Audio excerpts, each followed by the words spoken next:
Warga menggerebek dua oknum polisi di Jalan Telaga Mas, Perumahan Tanah Mas, Semarang Utara, Jawa Tengah. Kedua oknum polisi ini, Aibtu K dan Aibda R, diduga melakukan pemerasan terhadap warga.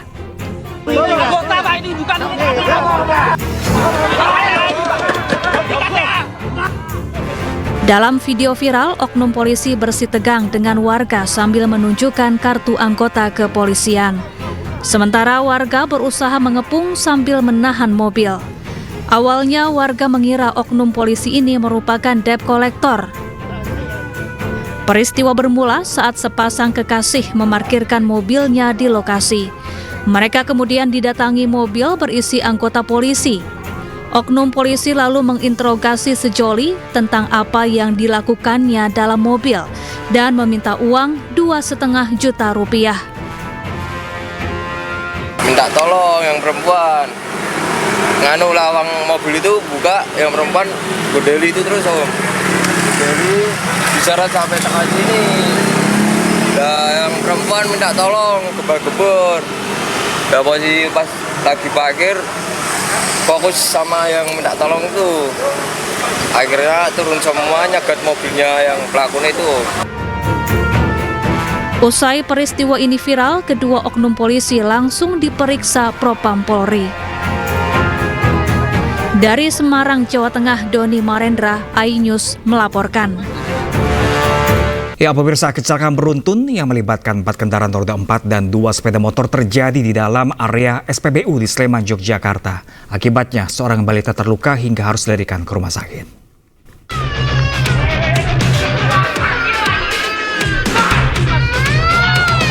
Tabrakan karambol yang terjadi di dalam area SPBU Gejayan Sleman, Yogyakarta terekam video amatir warga.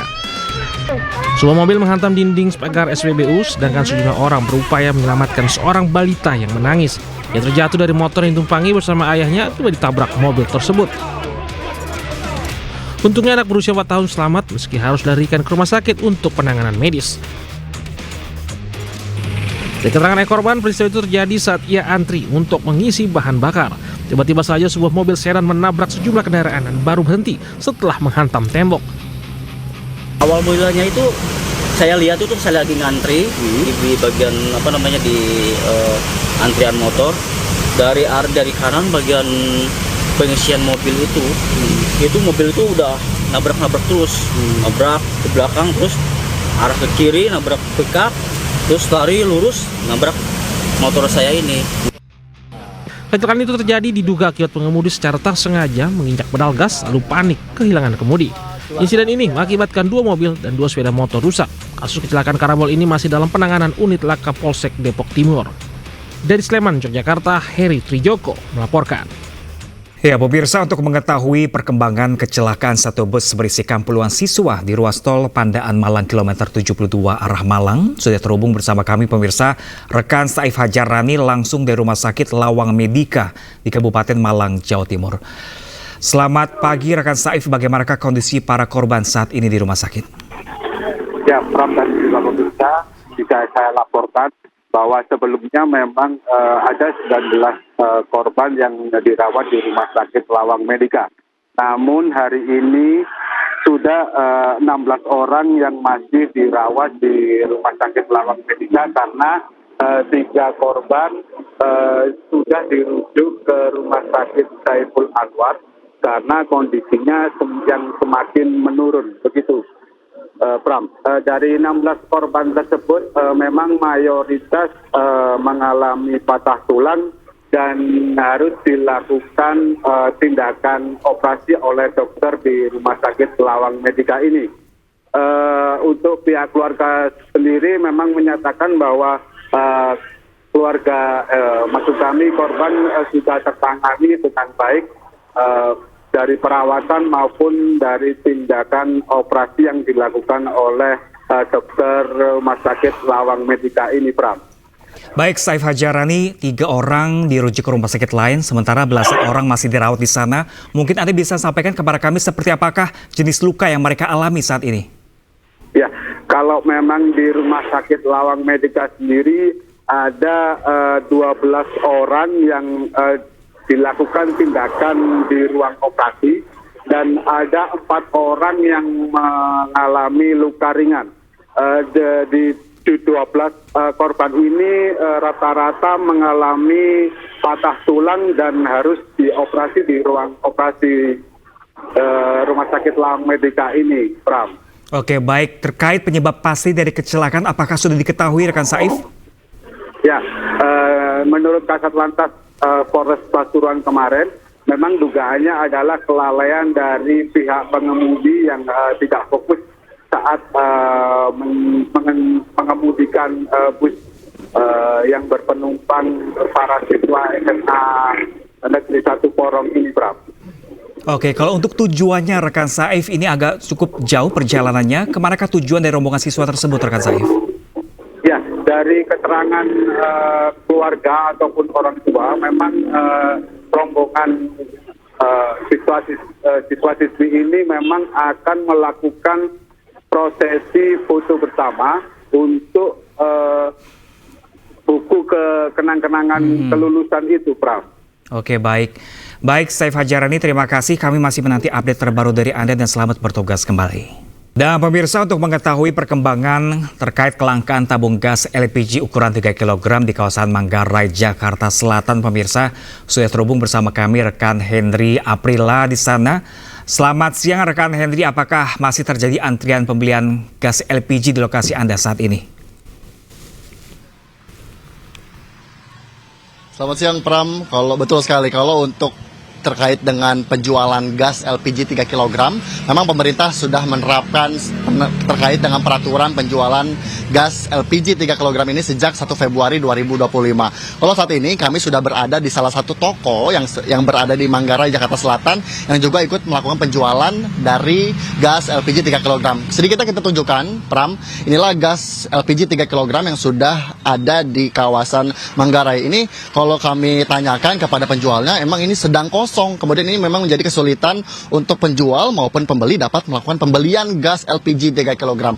Tentunya juga selainnya itu, nantinya kalau untuk pengecer sendiri ini perlu menjadi pangkalan ataupun mereka perlu mendaftarkan NIK mereka melalui personal mereka dengan memasukkan NIK ke dalam sistem OSS yang tentunya mereka nanti dapat mendapatkan NIB. Nanti mereka juga dapat menjadi pangkalan sehingga mereka juga dapat didistribusikan dari agen terdekat.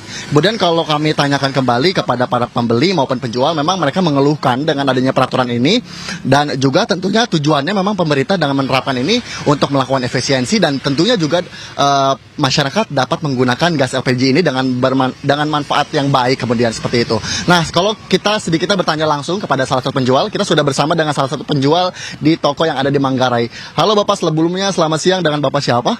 Ya, dengan Bapak Abdillah. Pak Abdillah, kalau boleh tahu nih Pak, ini peraturan pemerintah terkait dengan penerapan gas LPG 3 kg. Sudah tahu belum Pak? Belum tahu ya Pak. Belum begitu tahu ya Pak, tapi kalau misalnya nanti nih kalau ketika sudah diterapkan Bapak, ini kan sudah semakin sulit ya, mengingat juga di toko Bapak juga sedang kosong. Ada keluhan nggak sih Pak dari masyarakat sekitar? Banyak yang mengeluh Pak, sudah keliling-keliling kemana, nggak ada, tetap kosong gitu katanya. Tetap kosong ya? Iya. Kalau soal harga Pak, semakin naik nggak Pak di toko Bapak sendiri? Barusan ada yang kesini cari gas, harganya berapa, 30 gitu, kurang lebih. Kalau awal mulanya berapa nih Pak di toko Bapak? 20.000. 20.000, sehingga memang penaikannya cukup meningkat ya Pak. Tapi kalau terkait dengan pemasukan sendiri ini cukup sulit karena apa sih Pak kalau boleh tahu? Kurang tahu ya Mas, kalau sulitnya itu karena apa. Mungkin harapan sendiri Pak sebagai penjual seperti apa kalau boleh tahu? Ya, ingin seperti semula lagi, ingin normal lagi lah Mas, kasihan dengan warga-warga sekitar sini. Oke Pak, sebelumnya terima kasih dan salam sehat Pak. Nah, ternyata tadi sedikit perbincangan kami dengan salah satu penjual yang memang mengatakan bahwa selain hanya penjualannya juga cukup sulit, kemudian juga masyarakat juga sedang mencari dengan adanya gas LPG ini yang juga sudah sangat sulit untuk dicari, maksud kami Pram. Kemudian juga memang untuk pendaftaran sendiri ini memang sudah terintegritas oleh Kementerian Dalam Negeri terkait dengan sistem OSS sendiri. Kami akan terus pantau karena hingga saat ini kalau terkait antrian sendiri memang tidak ada, karena mengingat kalau agen di sekitaran sini cukup jauh, sehingga ini menjadi satu keluhan untuk konsumen dapat membeli di agen-agen terdekat, karena mengingat kalau pembeli sendiri juga yang beli cukup jauh, kemudian ini menjadi satu kesulitan sendiri. Pram. Baik, Hendri Aprila melaporkan langsung dari kawasan Manggarai, Jakarta Selatan terkait kelangkaan gas LPG 3 kg. Terima kasih dan selamat bertugas kembali. Ya, pemirsa, pemerintah melalui Kementerian SDM menetapkan pembelian LPG 3 kg dilayani di pangkalan resmi Pertamina mulai 1 Februari 2025. Korporat Sekretari Pertamina Patraniaga Happy Wulansari mengatakan bahwa pembelian di pangkalan resmi akan lebih murah dibandingkan di pengecer. Kebijakan pemerintah melalui Kementerian SDM bahwa per 1 Februari 2025 LPG 3 kg sepenuhnya hanya dilayani di pangkalan resmi LPG 3 kg Pertamina dan tidak lagi di pengecer. Pertamina Patraniaga melakukan gerak cepat dengan menyediakan akses link bagi masyarakat agar bisa mudah untuk mengetahui titik pangkalan terdekat di wilayah masing-masing. Adapun linknya bisa dicek di link berikut ini. Dan tentunya kebijakan pemerintah tersebut sangat menguntungkan masyarakat karena harga untuk LPG 3 kg di pangkalan ini tentu sesuai dengan HET yang ditetapkan oleh Pemda masing-masing dan tentunya lebih rendah daripada harga di pengecer. Ya, pemirsa, gas LPG 3 kg mulai langka di Tangerang Selatan, Banten. Saat ini distribusi gas ke sejumlah pangkalan gas dikurangi sekitar 20%. Hal ini imbas dari kebijakan pemerintah terkait penjualan gas LPG 3 kg tak lagi dijual di tingkat pengecer.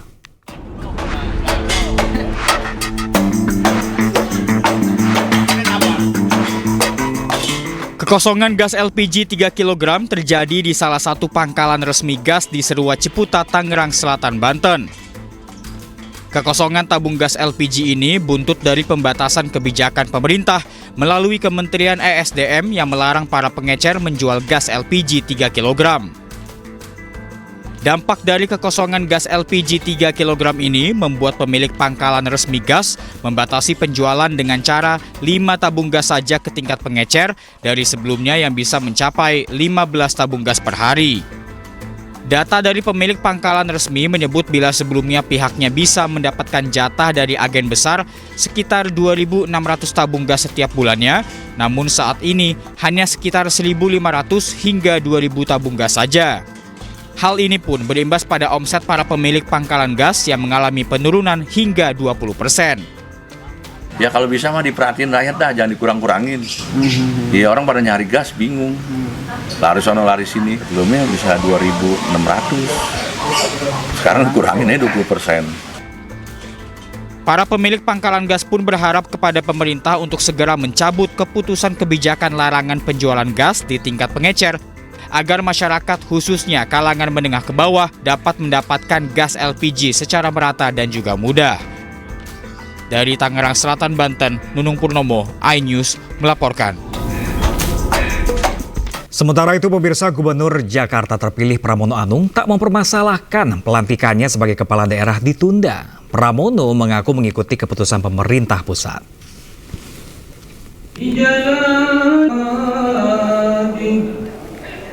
Pramono Anung menyebut siap dilantik kapan saja. Ia dan wakilnya Rano Karno menerima alasan penundaan pelantikan kepala daerah yang sedianya digelar 6 Februari 2025. Sebelumnya, pemerintah menunda pelantikan kepala daerah sampai Mahkamah Konstitusi membacakan putusan sela permohonan sengketa pilkada.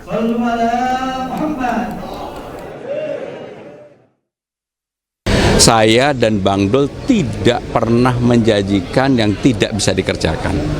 Jadi semua hal adalah yang bisa dikerjakan. Sehingga itulah yang menjadi PR saya dan Bang Dul. Mas Pram, pelantikan untuk kepala daerah kan diundur sampai belum waktu 18 atau 20. Yang namanya pemimpin daerah itu harus samina waktona kepada pemimpin pusat. Mau dilantik kapan aja, monggo-monggo aja. Pemirsa, Menteri Dalam Negeri Tito Karnavian memastikan pelantikan kepala daerah hasil Pilkada 2024 yang tidak bersengketa batal digelar pada 6 Februari 2025 mendatang. Hal ini dilakukan sesuai instruksi MK yang meminta pelantikan kepala daerah dapat dilakukan bersama usai MK memajukan jadwal putusan sela sengketa Pilkada.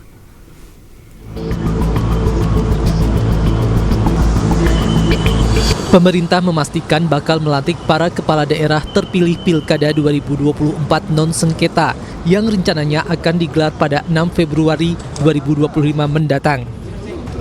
Hal itu disampaikan Menteri Dalam Negeri Tito Karnavian dalam jumpa persnya di kantor Kemendagri Jumat siang. Tito menjelaskan pembatalan dikarenakan adanya instruksi MK yang akan mempercepat putusan sela atau dismisal sengketa pilkada dari sebelumnya 13 sampai 14 Februari menjadi 6 sampai 5 Februari.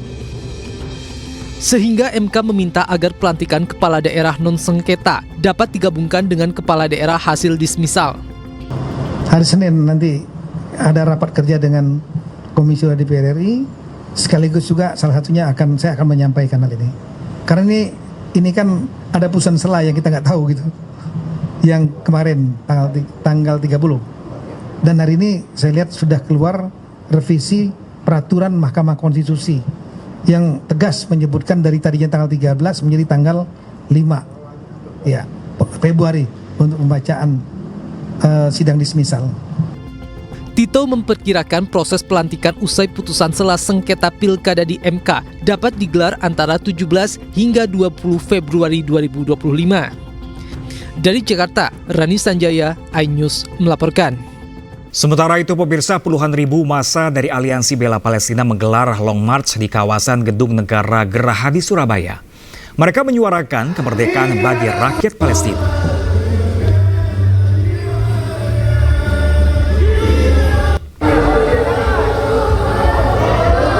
Dengan membawa poster dan spanduk, puluhan ribu massa dari berbagai kalangan menggelar aksi bela Palestina. Mereka menyuarakan untuk kemerdekaan Palestina dari penjajahan Israel. Massa juga menggelar aksi teatrikal, menyuruhkan kepada pemimpin Muslim dunia untuk segera mengulurkan bantuannya.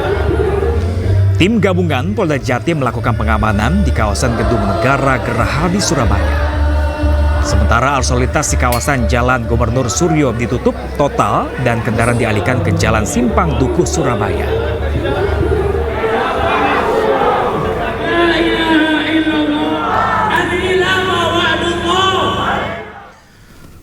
Sebelumnya, pemirsa, massa yang tergabung dalam Forum Ukhuwah Islamiyah menggelar aksi bela Palestina di kawasan titik 0 km Kota Yogyakarta Sabtu kemarin. Massa aksi menyerukan pemerintah dan seluruh warga tanah air mendukung adanya kemerdekaan penuh terhadap Palestina.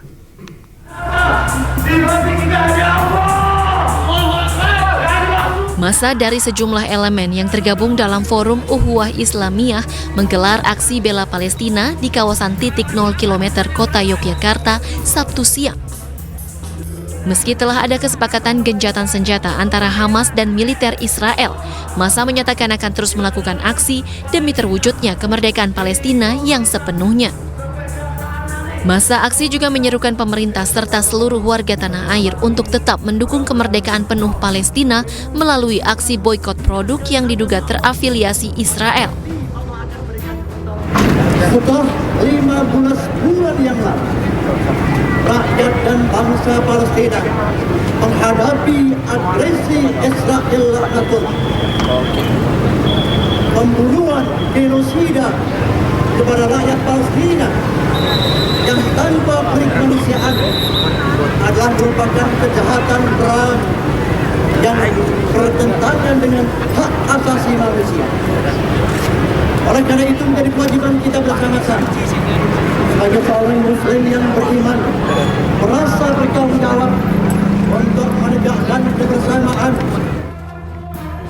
Sementara untuk memulihkan kondisi di wilayah Gaza pasca invasi serangan militer Israel, massa juga turut menggalang donasi untuk segera disalurkan kepada rakyat Palestina. Dari Yogyakarta, Gunanto Farhan, iNews melaporkan. Petugas Bea dan Cukai Batam bersama Polresta Balerang berhasil menangkap sindikat pengedar narkoba. Rencananya narkoba akan diedarkan ke sejumlah wilayah di Indonesia.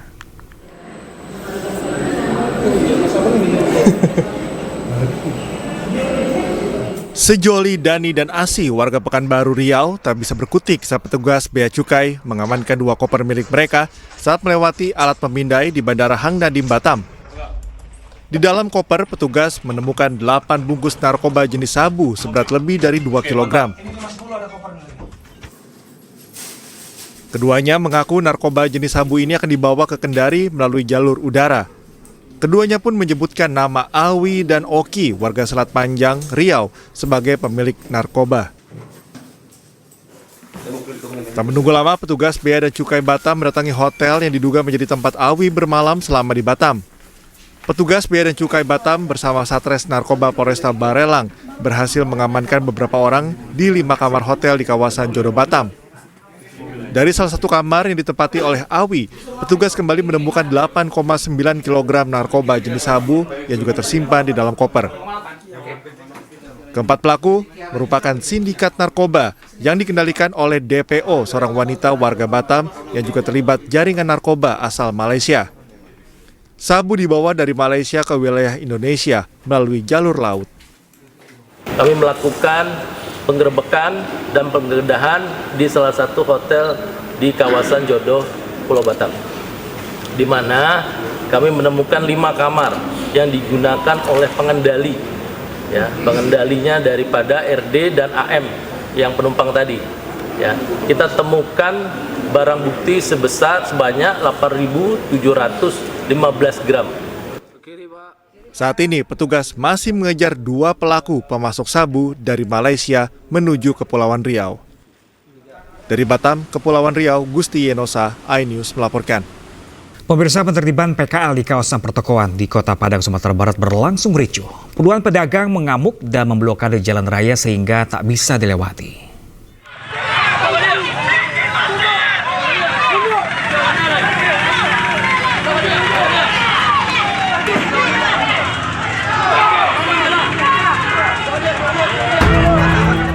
Puluhan pedagang kaki lima mengamuk dan mengadang mobil patroli Satpol PP yang hendak melakukan penertiban di kawasan Permindo, Kota Padang, Sumatera Barat.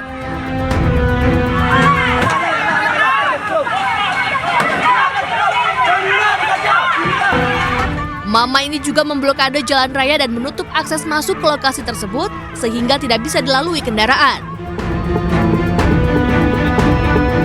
Sebagai bentuk protes dan penolakan terhadap penertiban yang dilakukan oleh penegak perda tersebut di kawasan Permindo.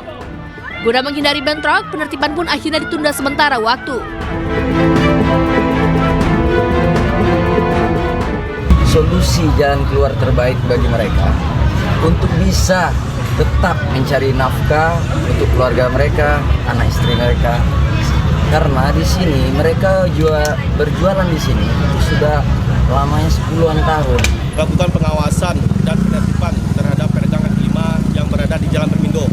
Kita kembalikan lagi fungsi Jalan Permindo untuk para kendaraan roda 4 dan roda 2 jika itu merupakan jalur parkir untuk disesuaikan kembali fungsinya sebagai jalur parkir. Tentunya akan diakomodir oleh juru parkir. Pak PJ sekarang. Telepon Pak PJ, saya turun sekarang. Sebelumnya, Pemkot Padang melalui Satpol PP sudah melakukan himbauan larangan berjualan di atas badan jalan di sepanjang kawasan pertokoan Permindo tersebut. Namun tidak disetujui oleh PKL dengan alasan sudah puluhan tahun mencari nafkah di lokasi tersebut.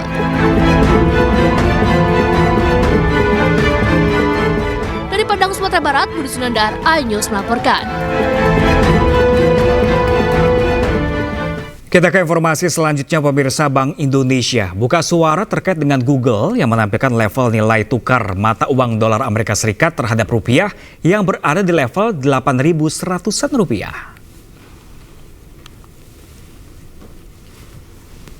Kepala Departemen Komunikasi Bank Indonesia, Ramdan Deli Prakoso, mengatakan bahwa data yang ditampilkan Google bukan data sebenarnya.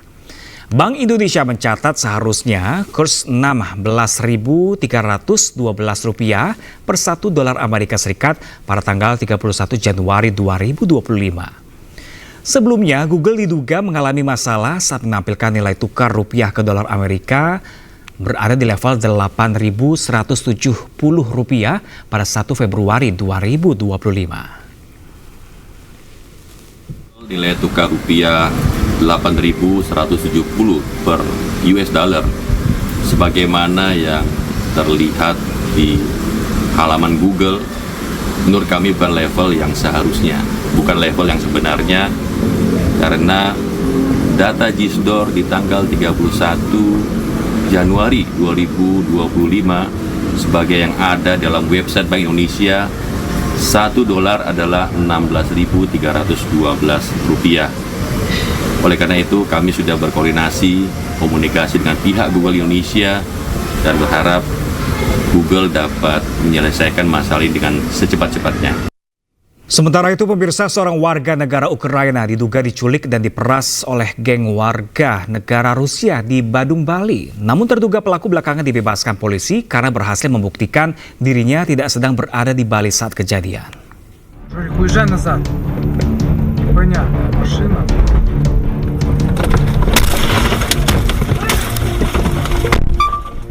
Inilah momen menegangkan yang terekam kamera saat mobil yang ditumpangi seorang warga negara Ukraina, IL, melintasi Jalan Tudun Penju, Badung, Bali. Tiba-tiba 9 orang bersenjata, bertopeng dan memakai baju bertuliskan polisi mengepung kendaraan IL. Para pelaku kemudian menculik dan membawa IL serta sopirnya ke sebuah villa di Jimbaran. Tiba di villa, IL mengaku dianiaya dan diperas hingga menyerahkan kripto senilai 3,5 miliar rupiah. Terduga pelaku, KA, warga negara Rusia ini pun belakangan dibebaskan polisi usai sempat ditahan. Dia sebelumnya dilaporkan IL karena diduga anggota geng yang menculik dan memerasnya. Di hadapan penyidik di Treskrimum Polda Bali, KA mengaku pada saat kejadian 15 Desember 2024, ia tidak sedang berada di Bali. Pelapor IL pun enggan bertemu saat akan dikonfrontasi dengan KA oleh penyidik, sehingga tim kuasa hukum KA merasa janggal. Ternyata pada saat teman tersebut klien kami berada di Dubai dan bisa dibuktikan. Dan ada bukti-buktinya bahwa bersama teman-temannya, bersama istrinya, tidak berada di Bali dan dalam cap paspor, ya pelintasan paspor visa imigrasi, klien kami memang berada di Dubai, tidak berada di Indonesia. Sebelumnya, KA sempat dicegah meninggalkan Indonesia menuju Dubai pada 30 Januari 2025 oleh petugas imigrasi dan Polda Bali. Ia diperiksa bersama 8 terlapor lainnya. Usai dinyatakan tidak bersalah, KA dibebaskan dan melanjutkan perjalanannya ke Dubai pada 31 Januari 2025. Dari Badung, Bali, Indira Ari, iNews melaporkan.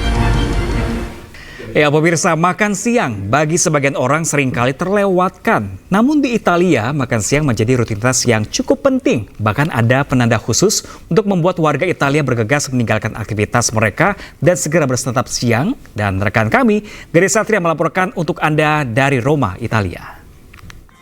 Halo, selamat siang. Saya Gede Satria. Hari ini melaporkan dari Roma, Italia. Dan saya saat ini ada di tempat namanya Ginicolo. Ginicolo ini satu dari 6 posisi tertinggi di kota Roma ini, sehingga kita bisa melihat kota Roma dari atas, bagaimana keindahan kota Roma ini.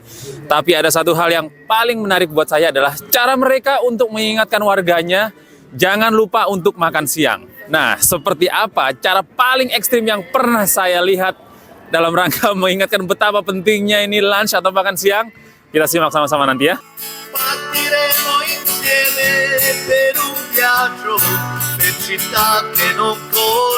Di atas bukit Ginicolo Roma, sebuah tradisi unik telah berlangsung selama lebih dari 150 tahun.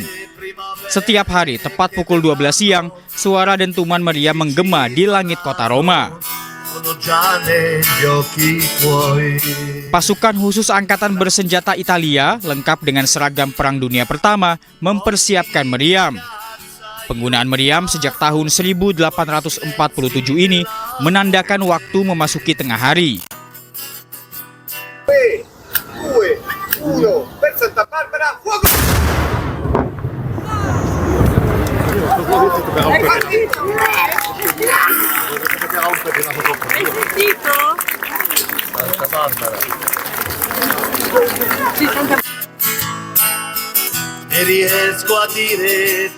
Hingga kini, dentuman meriam monster Ginicolo tetap populer bagi warga Roma dan juga wisatawan.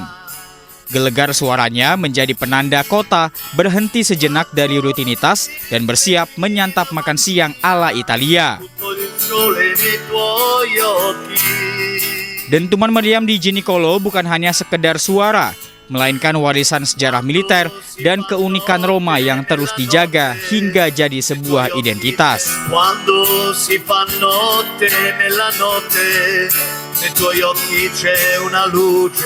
Dari Roma, Italia, Gede Satria, iNews melaporkan.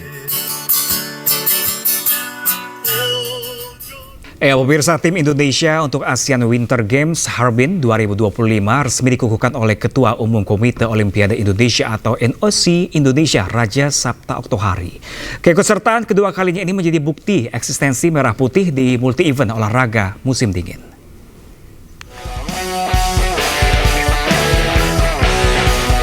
Tim Indonesia untuk Asian Winter Games Harbin 2025 resmi dikukuhkan oleh Ketua Umum Komite Olimpiade Indonesia atau NOC Indonesia, Raja Sapta Oktohari.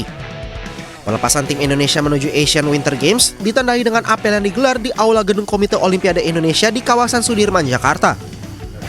Usai apel, kontingen ini baik pengurus hingga atlet diberikan pembekalan dan juga penghormatan kepada bendera merah putih. Meski tidak meminta target yang muluk-muluk, Ketua Umum NOC Indonesia Raja Sapta Oktohari menekankan pentingnya partisipasi Indonesia di ajang ini sebagai bagian upaya memperluas eksistensi olahraga musim dingin di tanah air. Di Asian Winter Games Harbin 2025 nanti, tim Indonesia akan turun di 3 nomor pertandingan dari 2 disiplin cabang olahraga. Tim Indonesia sendiri terdiri dari 3 atlet putra dan 3 atlet putri serta dibantu tim CDM Headquarter berjumlah 6 orang.